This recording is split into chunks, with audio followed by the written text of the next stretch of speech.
Hello students of class 8. Today we will do the exercise and page number is 76. The lesson name is Last Lesson of the Afternoon. Here, understanding the poem, answer the following question. We will read the first question. Which idea does the poem begin and end with? इस question में पूछा गया है कि नज़म के शुरू और आखिर में कौन सा जो मेन सेंट्रल आइडिया वो प्रेजेंट किया गया है. तो let's read the answer. In this poem, the writer David Herbert Lawrence wants to convince the readers that teaching and learning is an useless activity and it's a burden on our heads. So in the end, he explains that he can't waste his struggle and beats his head against the wall. The next question is, what metaphor does the poet use in the first stanza of the poem with which words in this metaphor sustain?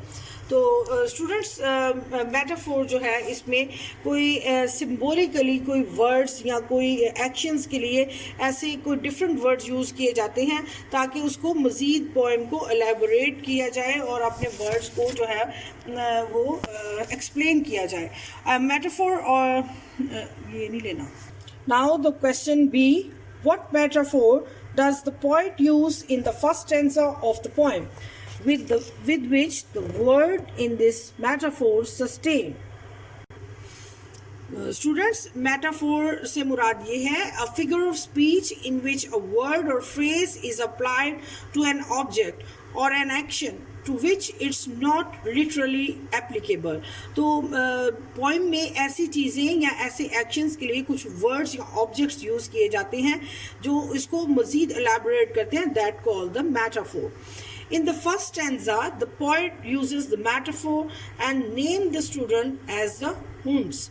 तो ये उसने students को hounds की तरह symbolize किया है and said how they tugged the leash, but in fact they are not like hounds.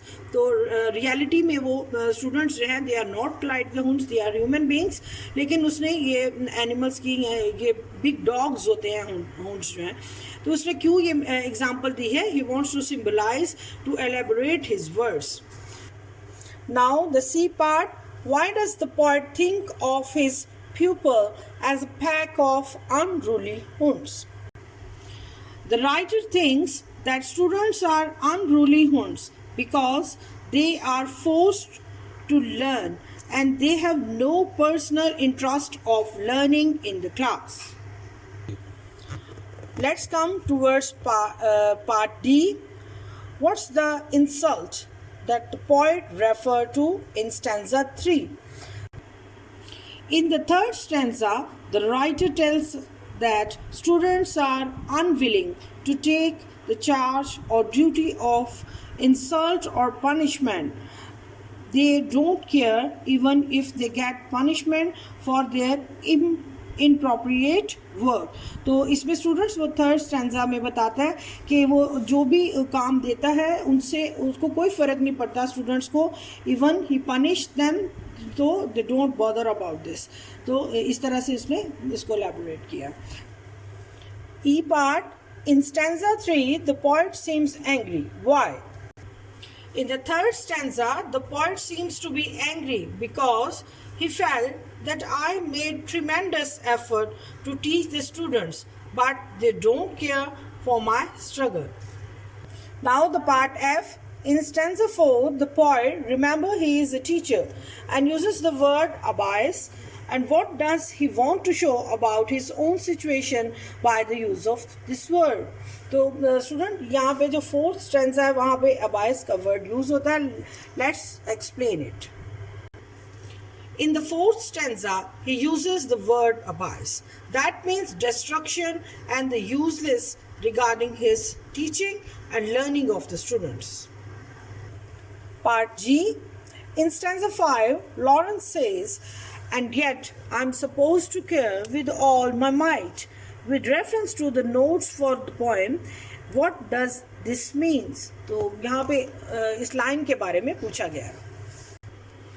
It means that everybody has expectations about him. I must do my best, and a teacher always has to be perfect in all his skills. Now, the part H, what's the poet's final decision or resolve? So, let's do the answer now. The poet concludes his poem with the words that it seems to be the waste of time and the beat our heads against the wall to spend much of our energy in teaching and learning in the school. Okay.